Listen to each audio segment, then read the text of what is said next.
Hola Sportmania, welcome back to YouTube, I'm Winit. Dalam video kali ini kita akan membahas update berita bola yang tentunya sangat sayang banget untuk dilewatkan.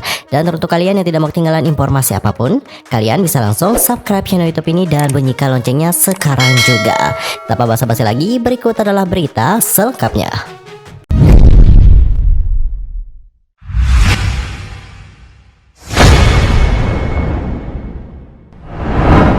Di informasi pertama, datanya dari berita transfer Liverpool, yang mana Firmino dikabarkan bakal hengkang. Di sisi lainnya, The Reds dikabarkan mengincar Mason Mount. Jawaban terkait masa depan Roberto Firmino di Liverpool akhirnya terjawab sudah di saat Fabrizio Romano melaporkan melewati akun Twitter resminya. Ia menyebutkan bahwa pemain berpaspor Brazil itu akan berpisah dengan tim asuhan Jurgen Klopp pada akhir musim 2022-2023 nanti. Hengkangnya Firmino pada akhir Juni 2023 nanti akan mengakhiri 8 tahun hubungannya bersama dengan Liverpool. Selama berada di Anfield Stadium, dirinya pun sudah menikmati banyak prestasi seperti menjuari Liga Champions, Liga Inggris, Piala FA sampai Piala Liga. Sejatinya, Klopp selaku pelatih utama The Reds sempat mengutarakan keinginannya untuk memperpanjang kontrak dari Firmino lantaran masih mau memasukkan namanya ke dalam rencana. Akan tetapi, hal tersebut nyatanya tidak pernah menjadi realita. Firmino memutuskan untuk meninggalkan Merseyside dikarenakan merasa bahwa kini sudah saat yang tepat baginya dalam menjalani tantangan baru. Terlebih, posisi utamanya memang kian tergeserkan oleh pemain-pemain anyar seperti Cody Gakpo hingga Darwin Núñez. Di sisi lainnya, menurut laporan yang dilansir dari Daily Mail, Liverpool terdepan untuk mendatangkan gelandang milik Chelsea, yakni Mason Mount. Seperti yang diketahui, Mount yang kontraknya tinggal tersisa selama 1 musim lagi bersama dengan tim ibu kota Inggris itu, telah membuat pemain berusia 24 tahun itu bisa saja menerima tawaran perpindahan klub di jendela transfer musim panas 2023 nanti. Seperti yang diketahui, kontrak dari Mason Mount di Chelsea tersisa selama 1 musim saja. Oleh karena itulah, pemain berusia 24 tahun itu bisa saja menerima tawaran perpindahan klub di jendela transfer musim panas 2023 nantinya. Sebenarnya, The Blues masih mau menggunakan jasa Mount dalam jangka panjang, dikarenakan tim asuhan Graham Potter disinyalir sedang berusaha keras untuk menyodorkan tawaran kontrak baru kepada pemain asli Akademi Chelsea tersebut. Akan tetapi, pembicaraan mengenai hal itu masih tersendat.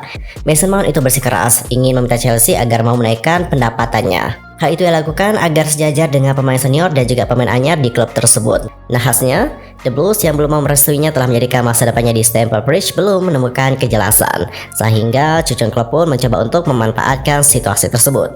Jurgen Klopp yang sedang berambisi dalam membangun skuadnya terutama di bagian lini tengah, menjadikan hal itu sebagai faktor utama mengapa dirinya punya harapan besar untuk bisa membawa Mount ke Anfield Stadium. Lanjut ke informasi kedua, kita akan membahas tentang hasil pertandingan dari Arsenal versus Bournemouth. Arsenal meraih kemenangan dramatis di pekan ke-26 Premier League 2022-2023 menjamu tim papan bawah Bournemouth. The Gunners berhasil menang comeback dengan skor 3-2. Bournemouth itu berhasil unggul terlebih dahulu melalui gol Philip Billing dan juga Marco Senesi. Sementara Arsenal bisa menyamakan kedudukan melalui gol dari Thomas Partey dan juga Ben White sebelum Reiss Nelson berhasil mencetak gol kemenangan untuk The Gunners di detik-detik akhir laga. Berkat hasil ini, Arsenal masih bertahan di puncak klasemen EPL dengan raihan 63 poin. Sementara tambahan 1 poin ini membuat Bournemouth tertahan di peringkat ke-19 dengan raihan 21 poin.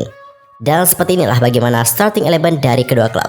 Kita mulai dulu dari Arsenal. Dalam pertandingan tersebut, Arsenal menggunakan formasi 4-3-3 dengan starting 11 yang terdiri dari Ramsdale, Zinchenko, Magalhaes, Saliba, Tomiyasu, Vieira, Partey, Odegaard, Martinelli, Trossard, dan yang terakhir adalah Saka.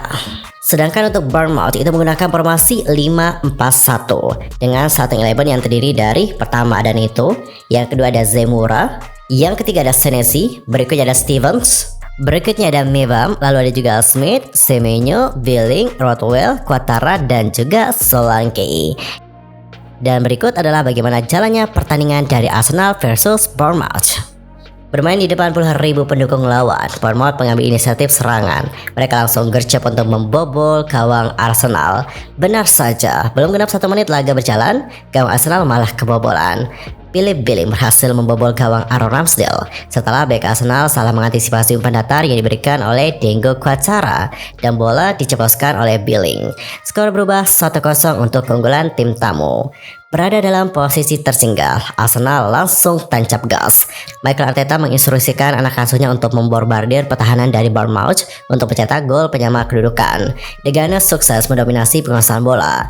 Namun mereka kesulitan mencetak peluang bersih dikarenakan Bournemouth tampil defensif usai membobol gawang Arsenal. Bournemouth sendiri itu beberapa kali mengancam melalui skema serangan balik. Namun peluang-peluang tersebut gagal berubah menjadi gol berkat kecemerlangan dari Aaron Ramsdale. Arsenal tidak menyerah untuk mencetak gol penyama kedudukan. Namun hingga babak pertama berakhir, Bournemouth masih unggul dengan skor 1-0. Tertinggal 1-0 di babak pertama, Arteta membuat pergantian di jeda pertandingan. Takehiro Tomiyasu ditarik keluar dan digantikan oleh Ben White. Jalannya pertandingan di awal babak kedua ini tidak banyak berubah dari babak pertama. Arsenal mendominasi penguasaan bola. Namun Bournemouth mampu bertahan dengan sangat rapat. Petaka bagi Arsenal. Di menit ke-57, gawang Ramsdale kembali robek. Berawal dari serangan pojok Joe Rodwell, bola berhasil ditanduk dengan sempurna oleh Marco Senesi dan masuk ke gawang Arsenal. Skor berubah menjadi 2-0 untuk keunggulan tim tamu. Meskipun tertinggal 2-0, Arsenal tidak patah arang. Serangan mereka ke gawang Bournemouth menjadi lebih intens dari sebelumnya. Usaha tidak mengkhianati hasil. 5 menit berselang, Arsenal berhasil memperkecil kedudukan setelah Thomas Partey melepaskan sontekan ke gawang Bournemouth memanfaatkan umpan sundulan dari Emil Smith-Rowe. Skor pun berubah menjadi 2-1 dan masih untuk keunggulan untuk tim tamu.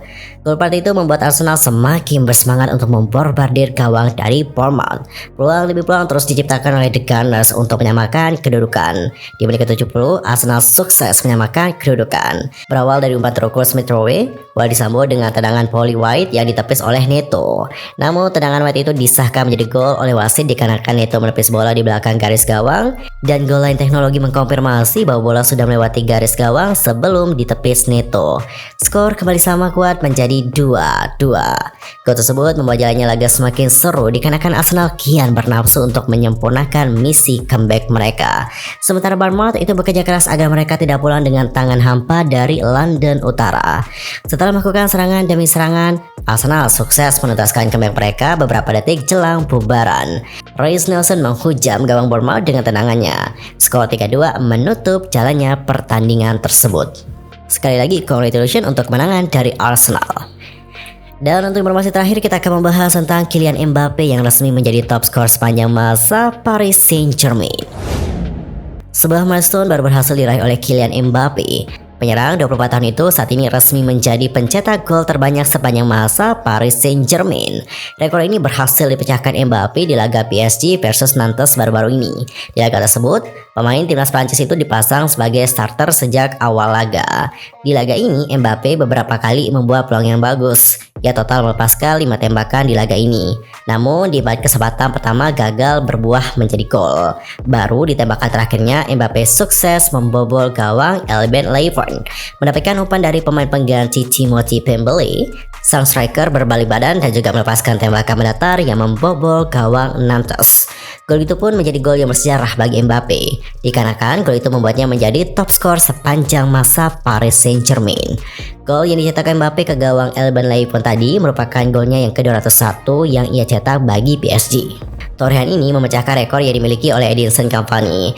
Striker timnas Uruguay itu membuat rekor sebagai top skor sepanjang masa PSG di tahun 2018 silam, melampaui rekor gol Zlatan Ibrahimovic sebelum membulatkan total golnya menjadi 200 gol sebelum cabut dari PSG. Dengan tambahan 1 gol tersebut, Mbappe kini resmi menjadi top skor sepanjang masa PSG. Di mana yang menarik adalah yaitu masih berusia 24 tahun di saat memecahkan rekor tersebut. Bergabung dengan PSG di tahun 2017 silam, Mbappe butuh waktu 6 tahun untuk menjadi top skor sepanjang masa PSG. Dalam satu musim, jumlah golnya untuk PSG ada di rata-rata 33 gol, di mana pada musim 2017-2018 itu menjadi musim paling seret gol baginya dengan raihan 21 gol saja. Sementara musim tersebutnya ada di musim 2020-2021, di mana dirinya sukses mencetak 42 gol dalam satu musim. Jika dibedah per kompetisi, Mbappe mencetak total 136 gol di ajang Ligue 1, 27 gol di ajang Coupe de France, 2 gol di Coupe de la Ligue, dan 34 gol di ajang Liga Champions. Mbappe sendiri punya peluang yang sangat besar untuk memperlebar rekor golnya di musim ini. Hingga awal Maret ini, ia sudah mencetak 29 gol. Rinciannya adalah 17 gol di Ligue 1, 5 gol di Coupe de France, dan 7 gol di ajang Liga Champions. Mengingat kompetisi masih berjalan sekitar 2 bulan lagi, besar kemungkinan bagi Mbappe untuk melalui rekor pribadinya di musim 2020-2021 nanti. Well, sebabnya berita tadi menutup perjumpaan kita untuk hari ini. Saksikan update informasi lainnya hanya di channel YouTube I'm Winit. Cukup sekian dan juga terima kasih. Sampai jumpa dan salam olahraga. Dan jangan lupa juga buat like, comment, and share video ini serta subscribe juga channel YouTube-nya sehingga kalian tidak ketinggalan informasi apapun ke depannya.